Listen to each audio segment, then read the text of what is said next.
Hey guys, welcome back to my channel, and today I'll be showing you guys how to make some protein balls.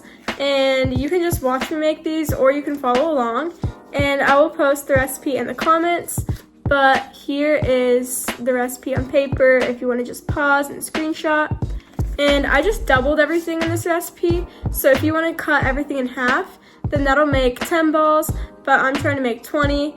And so let's just get started. Now I've got all of the ingredients in front of me, and it's time to start measuring out the ingredients. Ignore the fact that you can literally see me right there, guys. Just ignore that.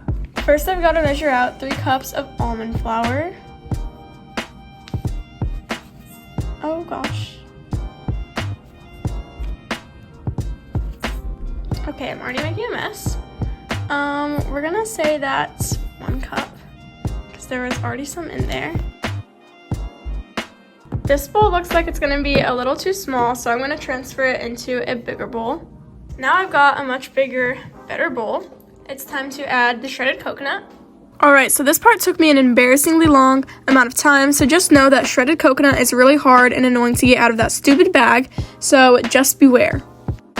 We've got the coconut in, so that's all that matters. Now we're going to add 1.5 cups of quick oats. I just have this Target brand. I've decided to pour off camera and just pour in camera, and I think it's for the better. Now I'm going to add a 1/4 cup of chocolate chips, and I got these dark chocolate Nestle chocolate chips, but of course you can replace these for chopped chocolate or whatever you guys want. A 1/4 cup of chocolate chips is actually nothing for this, and maybe you just think I'm fat for that, but I'm gonna add a few more, and I'm also gonna mix in some milk chocolate because these chocolate chips are literally like huge. So add some of that, and then I'm gonna add in some milk chocolate. And this was like the size I was expecting the dark chocolate chips to be like, but if you look at the size comparison, it's actually a lot bigger. I don't know why. They're both labeled as morsels, so I'm not sure why it's so different. For the last dry ingredient, I'm going to add the cocoa powder. And I got this fancy Ghirardelli cocoa powder, but of course you don't need to. I just got it because it's my grandpa's favorite and I'm making these for him and my cousins. Okay, so I just made a huge mess trying to get this cocoa powder to fit in here. But I definitely added a little bit more than a 1/4 cup, but that's fine. I'm sure it'll still taste great. And honestly, if you got a new pack of like cocoa powder and it's in this like packet type packaging, be careful when you open it because it might spray all over you and you might inhale the powder like I did. And also don't do what I just did and stick it in your bowl. I am making a mess, guys. Trust this will be cleaned after. Now for the first wet ingredient, I'm going to add 3/4 cups of maple syrup. There's the first cup. And I can do this on camera because it's easy to pour in. Second 1/4 cup. And then one more. And there's that. Then I just gotta add 2 teaspoons of vanilla extract. And then I get to finally, oh, I was supposed to mix it all together. I was supposed to mix all the dry ingredients together, oops. Let's mix it now, guys.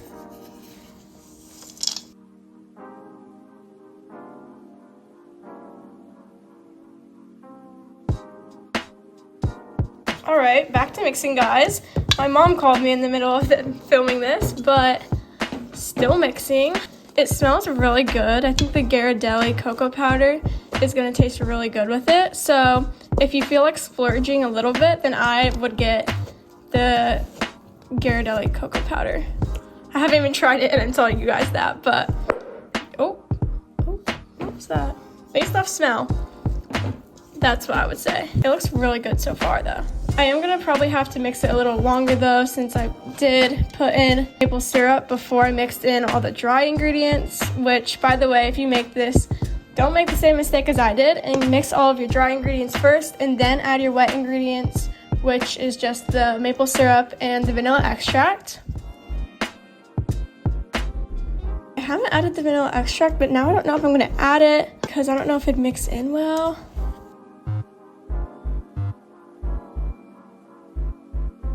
This is looking pretty yummy though. It smells really good. Now I'm gonna try some.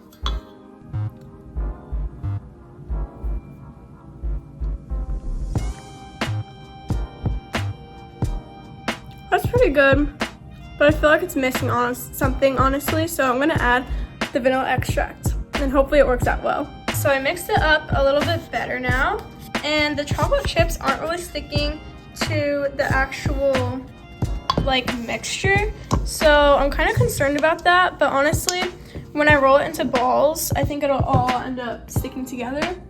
But now I'm gonna add 2 tablespoons of vanilla extract. Actually, I'm gonna start off with 1 because 2 tablespoons seems like a lot,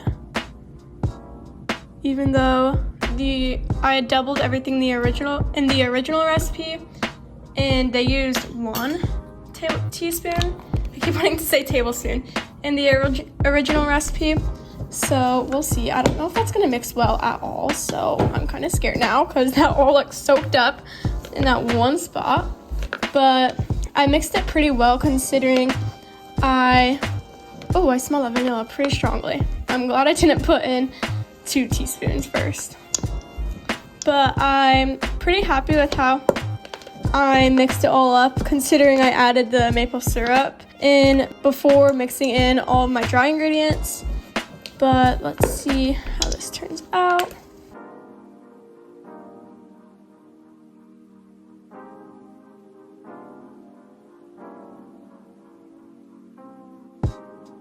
Call the mixing quits and start rolling the actual dough. Look how good it looks, guys.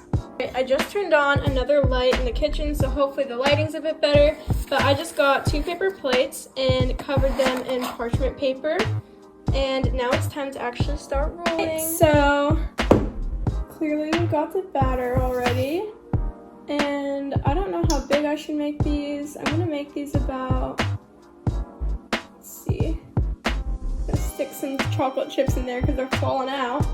I think about that big is good.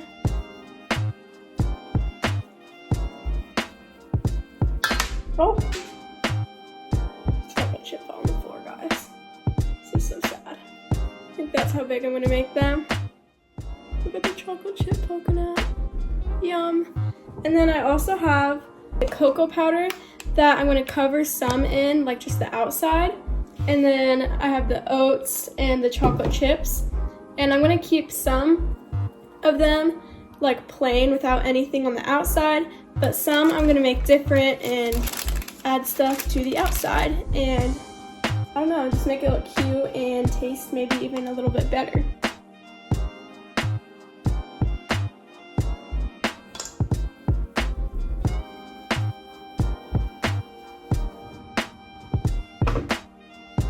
I'm eating the chocolate chip, guys.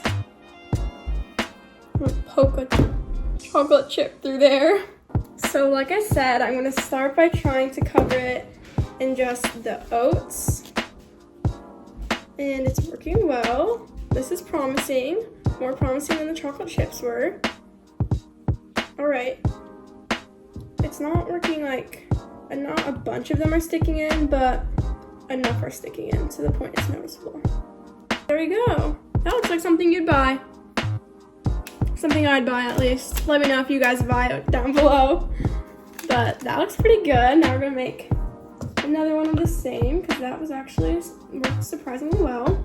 So looking back on this, I actually yapped a lot, and so here is a little rolling compilation of me rolling these little oat ball treat things for a really long time. And if you want to skip past it and see me roll it in the cocoa powder next, and then the coconut powder and all the things, then feel free to skip past some of this compilation.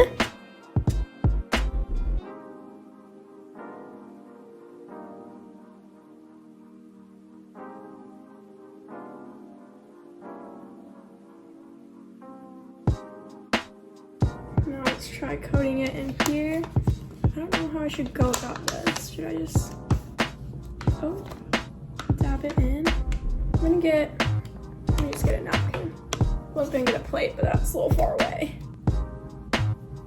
Definitely covered. I don't want it to be too covered though. I'm just gonna get it really covered and then kind of get rid of any that's not actually sticking to it and is just too much piled up powder. Look at that. That looks good, guys.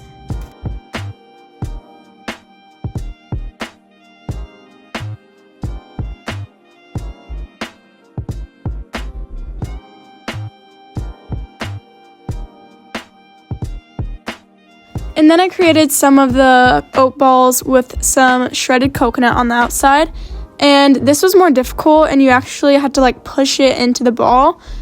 But I think it was still worth it. So if you like coconut, that's an idea too. Also, peep all of my family members coming up and trying some because I asked a bunch of them to try it and also because I was just chatting it up. So I finally finished, guys. And I know I said it should make 20 protein balls, but I actually made 26, and you could even make them smaller because some of these are pretty big. But yeah, if you want to make these, then I definitely recommend. And now I'm going to try one and tell you guys what I think. I'm going to try just a plain one. Inside, pretty good. I recommend. If you're bored and you want to make a little sweet treat moment, then I recommend. But anyways, I hope you guys enjoyed this video. If you did, make sure to leave a like and subscribe down below, and I'll see you guys on the next one. Bye!